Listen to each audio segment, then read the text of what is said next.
Hi, thank you for tuning into the Short Stacks. My name is Lisa Quintero, and I'm the Young Adult Librarian. And I am Nick Barron. I am a patron and sometimes volunteer. This is a show where we talk to you about what we've been watching, listening to, or reading.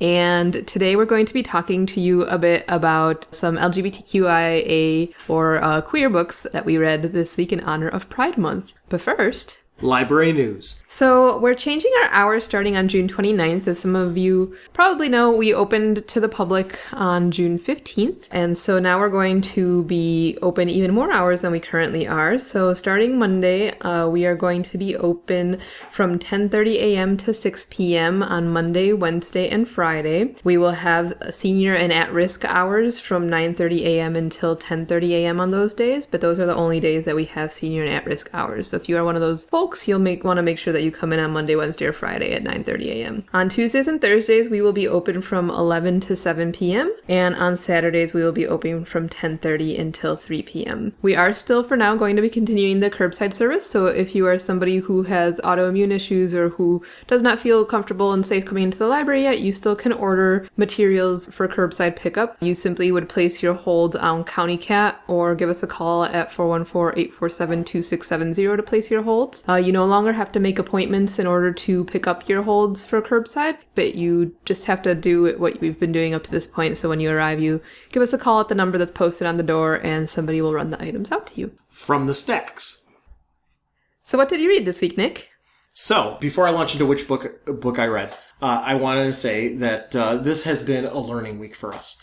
Lisa and I actually, in our circles, we have a large number of queer friends. But to be honest, despite having a very diverse group of people that we surround ourselves with, I didn't know a lot about the history of queer struggles. Mm-hmm. Yeah, I don't either. I know a little bit, but I'd like to learn more. Yes. So, I had read Junkie and Queer by William S. Burroughs in my mid-20s. And, I've seen the Harvey Milk movie with Sean Penn. But I listened to Gloss. I highly recommend a band called Gloss. But anyways, I didn't feel like I knew the story. Mm-hmm. And so I ended up reading Stonewall by Ann Bowsam with the subtitle Breaking Out in the Fight for Gay Rights. And it was a really interesting book. It is written for young adults. It's 100 pages long. Ann Bowsam, at least at the time of this writing, lives in southern Wisconsin. Okay, a local person. Yes. So they have written a large number of books for young adults on different aspects of different civil rights movements. Okay.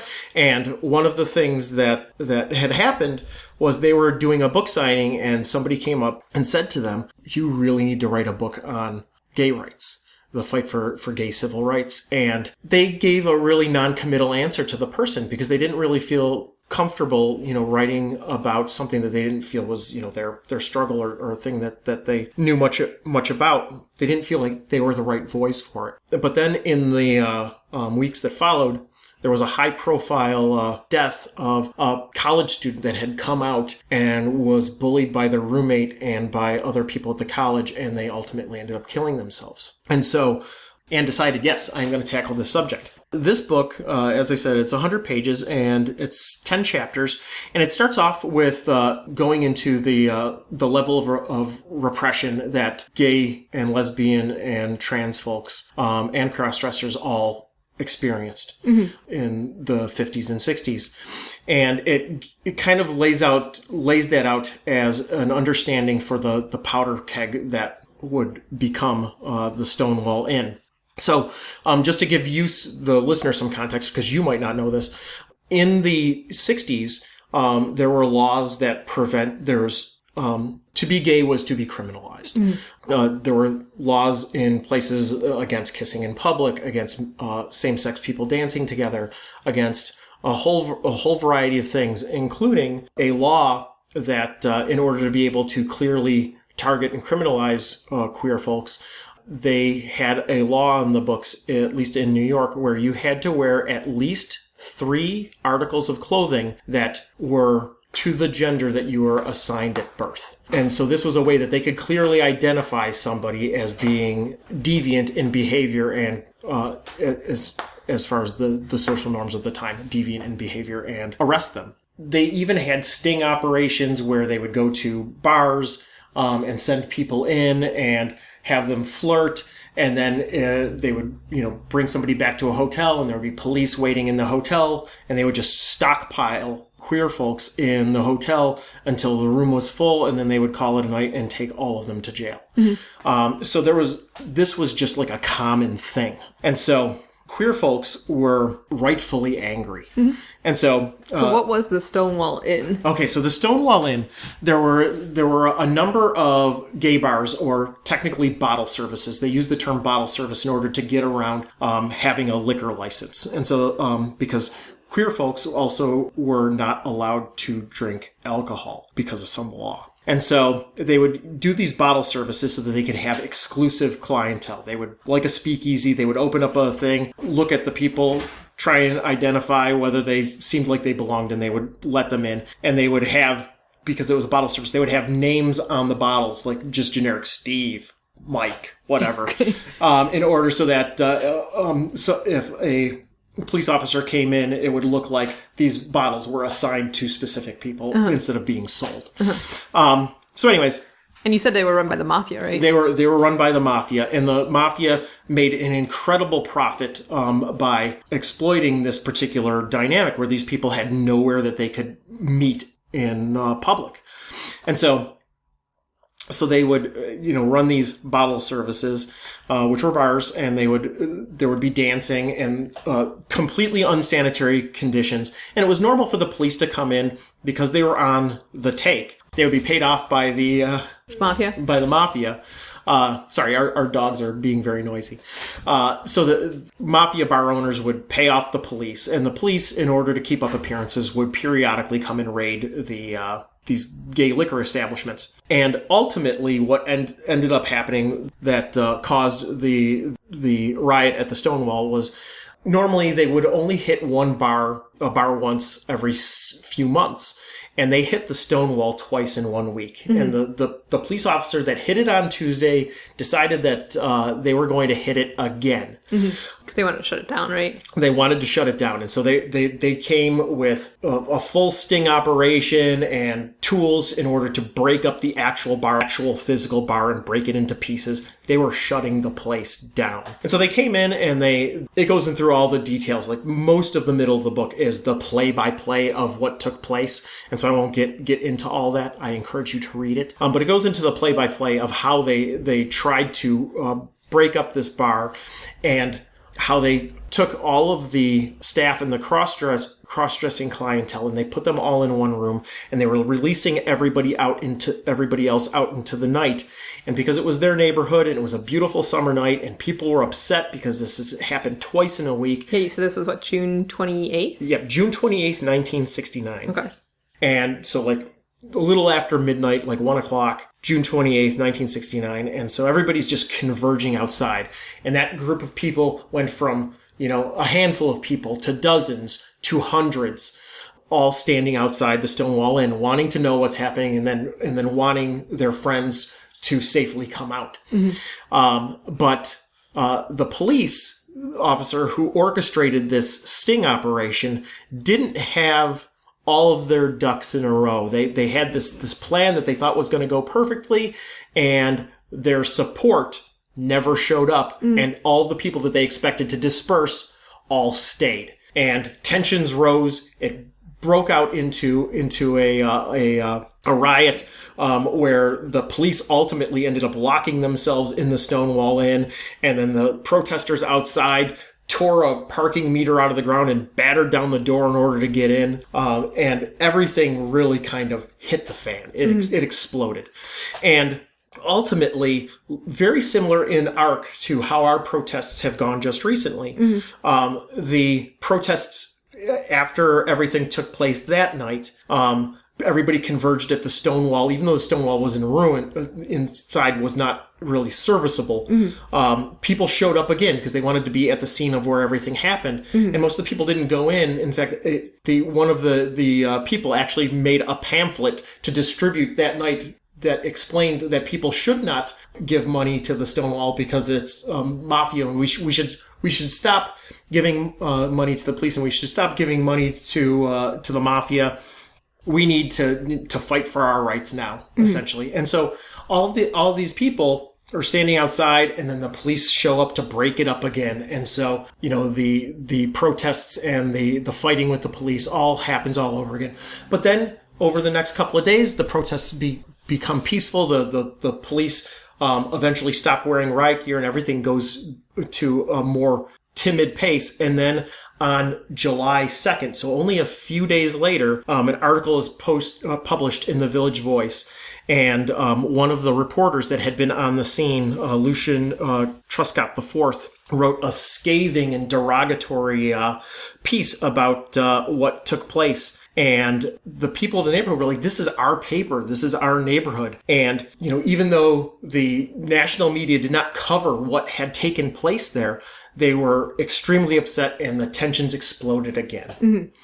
Ultimately, what ended up happening was one of the people that was there was somebody who used to go to these things called annual reminders that started in 1965, and it was a meeting that took place at the Independence Hall in Philadelphia, and people would dress up in their Sunday best, in their gender assigned clothes, in order to peacefully protest for gay civil rights around Independence Hall.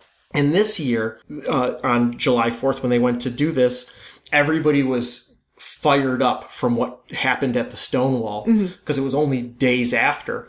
Yeah, and Philadelphia's not that far from New York City, so... Correct. Yeah. Correct. And so even though there were normally strict rules as to how they wanted the annual reminders to take place, with everybody walking in single file line, very solemn, quiet, respectful, everybody felt very kind of fired up, and so they actually held hands and embraced the pride in being queer. And so was that basically the birth of the Pride movement? All the Pride marches around the country. Yes, and so what the first Pride actually took place the next year. There was a couple that was there, Craig Caldwell and Fred Sargent. They had been at Craig Caldwell had been at the Stonewall riots, and then he had gone to the annual reminder that year.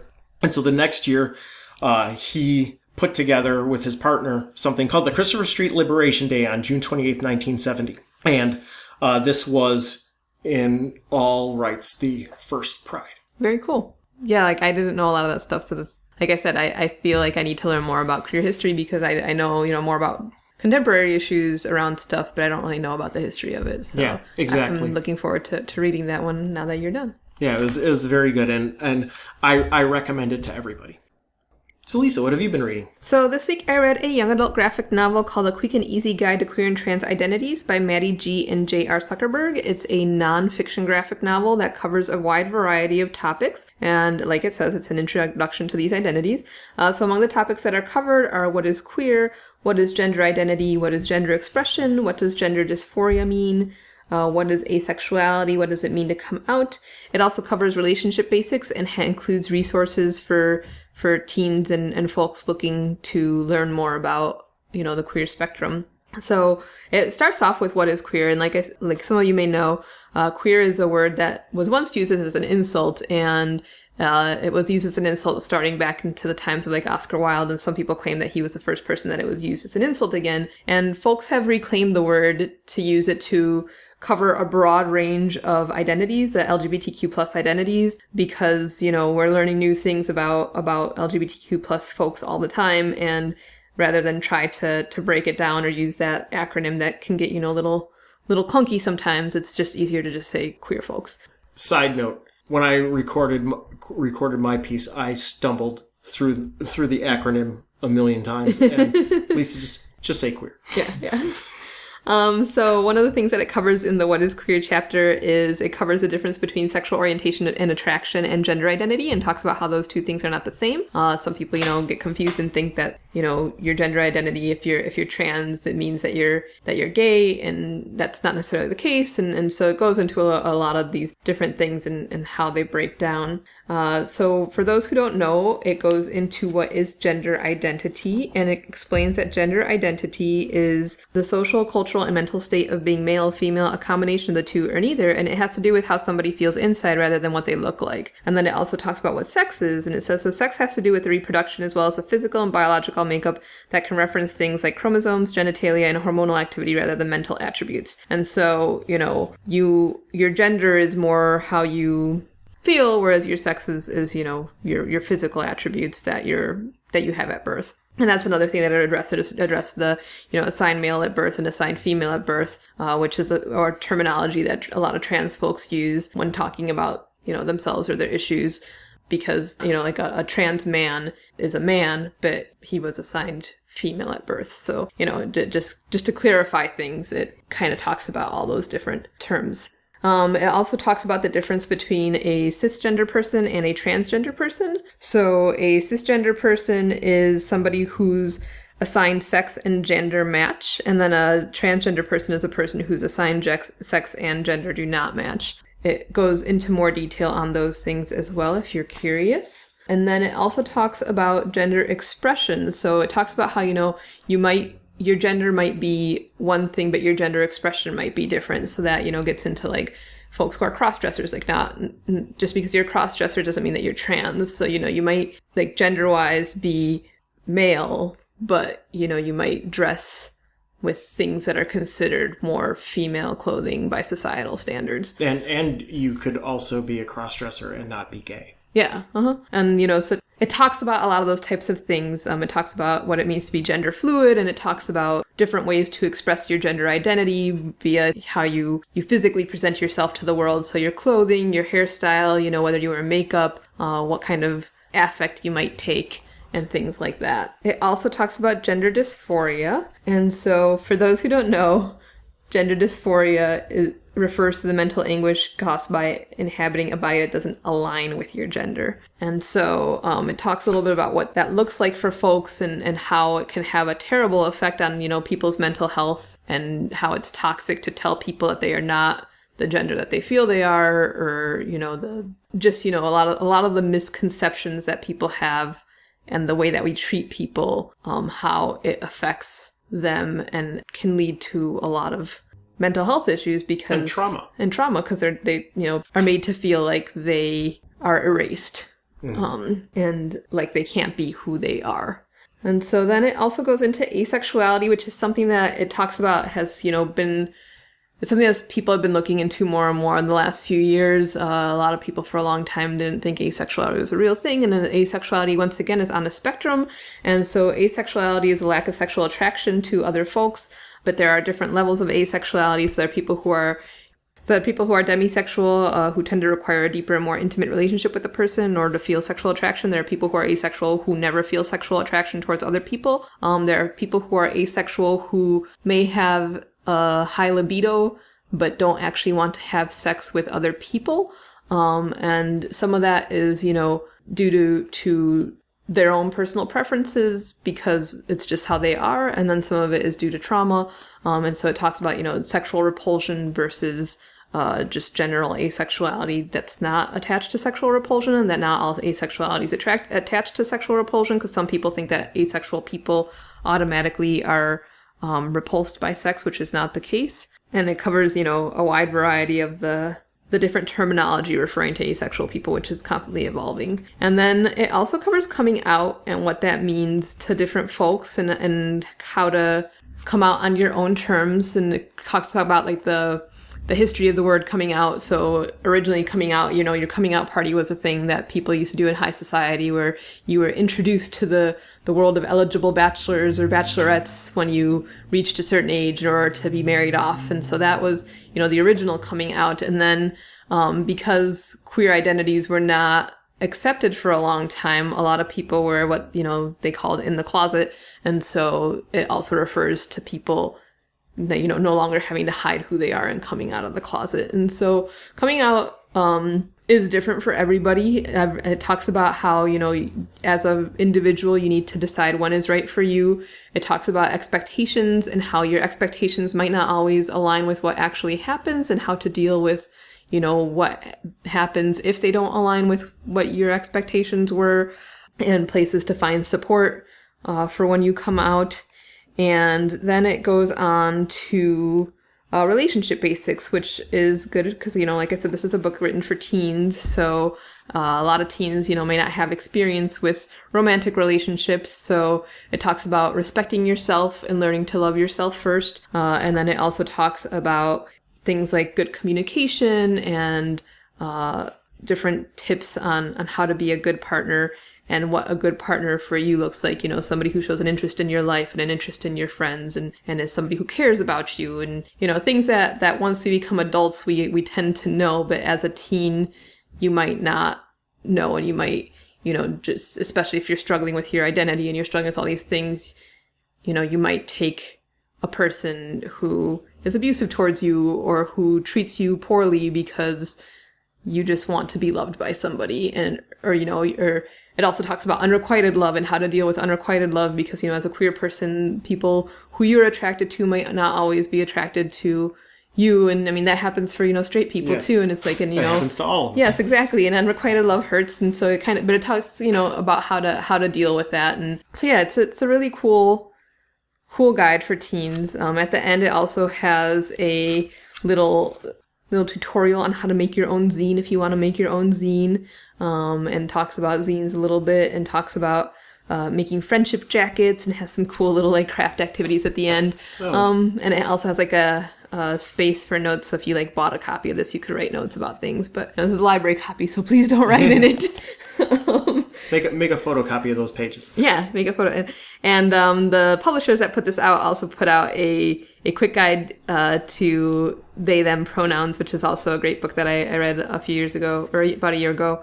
So yeah, if you're curious about queer and trans identities and don't know all the terminology and, see things like AFAB or AMAB or cisgender or, whatever, and you're like, what do these words mean? Like, what are people talking about? Or you haven't quite wrapped your mind around, the difference between gender identity and gender expression and all that stuff. This really breaks it down into very simple terms. And it's more easy to understand and it's just generally accessible. Yeah, I just want to point out how fantastic that we live in a world now where that exists. Because one of the things that comes up in the Stonewall book is they make reference multiple times to the fact that queer folks in the 60s, it was considered a mental illness. Mm-hmm. And it was only the earliest victories in the fight for gay rights were actually in getting the medical establishment to recognize queer folks as not being mentally ill. Yeah, well, it's today some folks think, that trans folks are mentally ill. And again, that's not the case. And, and it's important to learn more about trans identities and folks that are different to realize hey, this is a legitimate way of being a person. It's not, we can't police each other's expression and feelings and how each other's brains work. Yeah, and also just understanding that so many things in our lives exist on a spectrum and don't fall into a strict binary. Yeah, and so many things in our lives too we don't understand. Humans are very complex and sometimes we think we know everything, but we're still learning so much about ourselves and as a species, Yeah, so absolutely. So I learned a lot. Did you learn a lot? I did learn a lot. It was a good learning week, and I'm looking forward to reading Stonewall and looking into some more of the history stuff that we have at the library. But yeah, I put together a short list of some fiction books that people might be interested in reading if you are interested in queer topics. And so most of these are young adult. There is one adult book, and I will go ahead here with my list. The first book on the list is Bloom by Kevin Panetta. It's a graphic novel. It is about Ari, who is a musician ready to move to the big city and start with his band. They've been talking about moving to the big city with the band forever, but his parents own a bakery, and the bakery is struggling, and so his dad doesn't want him to move to the big city because he needs help at the bakery. And Ari is so upset about this until his dad hires an assistant at the bakery named Hector. And Hector loves baking, and Hector loves baking almost as much as Ari hates baking and wants to get away. But ultimately, Hector and Ari fall in love, and, Ari kind of learns to look at life through a different lens because of Hector because Hector's life experiences are very different than Ari's life experiences, and Ari has this very loving and supportive family, and Hector does not, and so it kind of addresses a lot of those issues with gay folks. The second book on my list is Pumpkinheads by Rainbow Rowell. It's another graphic novel, and it is about a pair of best friends who have a seasonal job that they're working at throughout high school at a pumpkin farm. And the pumpkin farm has different stands for like cotton candy and pie and all these different things that they work at. And so these two friends have been hanging out together since the first summer, and the one friend has a crush on one of the employees at the, I think she works at like the pie stand. And so his friend is trying to get him to hook up with the girl that works at the pie stand before the summer's over, because he's had a crush on her for like the last 4 years. And she's just like, I'm going to help you get this girl because, you know, this person is very shy and struggles a lot with, you know, talking to other folks that they're interested in. And their friend that's trying to set them up with the girl who works at the pie shack is queer. She likes girls and has dated girls traditionally throughout the time that they've known each other. But, you know, as the story progresses, it's kind of a comedy of errors. The girl that works at the pie stand ends up getting moved to a different stand because it's a very busy day. And so along the way, you kind of see that the girl who is trying to help him get with the other girl has a crush on him. And so, you know, yes. I'll let you read it to see how it plays out. The other one that I have, my third one on my list, is The Prince's Dressmaker by Jen Wang. And that one is about Sebastian. Prince Sebastian is a prince in France, and his parents really want to marry him off, but he is more concerned with his secret. And his secret is that he likes to dress in women's dresses, and there is a dressmaker that gets hired at the palace to make dresses for him and keep his secret. And so by day he's Prince Sebastian, and by night he's Lady Crystalia, all dressed up in, you know, elegant ball gowns, and it deals a lot with like cross-dressing and gender expression. You know, it was a cute story, and it covered a lot of issues that folks, you know, whose gender expression is different than what society expects face. Yeah. My fourth book on my list is Tosh Hearts Tolstoy by Catherine Ormsby, which is a young adult chapter book. It is about Tosh, who is a vlogger who is thrust into the limelight. She makes a vlog. It's a TV show with her friends where they are doing an adaptation of Anna Karenina by Tolstoy. And Tosh is asexual, and she gets invited to this big vlogger convention in Florida, and along the way ends up, you know, upsetting her friends because her head gets kind of a little big because, you know, she's been nominated to get these awards or whatever at this conference, and so she acts like she doesn't need the people who are the actors in her show, and at the same time she's struggling with some of her feelings for you know, some people, and because she's asexual, not understanding, you know, why she has these feelings, but they're not the way that they're portrayed in movies and the way that they're portrayed in books, and you know, and kind of feeling that there's something broken about her, but, you know, realizing that there's not. So that one was, I think that's the first book I've ever read with like a character that was asexual. The fifth book on my list is My Favorite Thing is Monsters Volume 1 by Emile Ferris. That's actually an adult graphic novel that I found out about from NPR about a year or two ago. It is a mystery that takes place in 1960s Chicago about a young girl named Karen Reyes who is obsessed with B movies, horror in particular, and she walks around the world, and her representation of herself is she looks like a little werewolf. But when we see her in a mirror, she actually looks like a human girl. Mm-hmm. And she draws a lot and is really into art, and she hears the murder of her neighbor, Anka Silverberg, and ends up going on this whole journey to try and find out who murdered Anka and why. And the book, if you are into art history, covers a lot of art history topics. It covers a lot of Chicago architecture. It covers a lot of 1960s B horror films. And then at the same time, it covers Karen's exploration of her sexuality as, a child in the 1960s who finds herself attracted to other girls and not attracted to boys. Yeah, and you read that as part of a short-lived book club, correct? Mm-hmm. Yeah. Yeah, I remember being present for the meeting, and everybody seemed to really enjoy what they experienced. Yeah, no, it's great. And there's supposed to be a second volume, and the publication keeps getting pushed back, and I keep being so sad because I want to know who murdered Anka Silverberg, and I want to know what happens to Karen. And I think it's really interesting how in the book she, like I said, she sees herself as this little monster, but and how she sees herself as being different than everybody else and strange, and so it was really good. And then the very last book on my list is If I Was Your Girl by Meredith Russo, last but not least. If I Was Your Girl is about Amanda Hardy, who's the new girl at school, and like anyone who has ever been new at school just wants to fit in and wants to make friends, but she is worried about getting hurt, so she tries to keep everybody at a distance until she meets a boy named Grant, and he's very sweet and easygoing, and she feels like she wants Grant to know everything about her, except that she has a big secret, which is that at her last school she was Andrew. And so she's worried that if she tells Grant that she was Andrew and that she's trans, that she will lose him and lose everything. That was a very good book as well. So those are my recommendations. That one's a young adult book as well. As always, thank you for tuning into the Shoreword Stacks. We hope you have enjoyed this show. You can find us on Podbeans, iTunes, and Spotify. If you have any questions for our hosts, email us at shorewordstacks@gmail.com.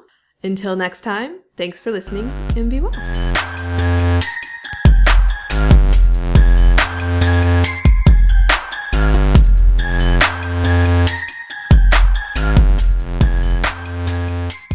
The Shoreword Stacks is produced by Lisa Quintero and Nick Barron for the Shoreword Public Library.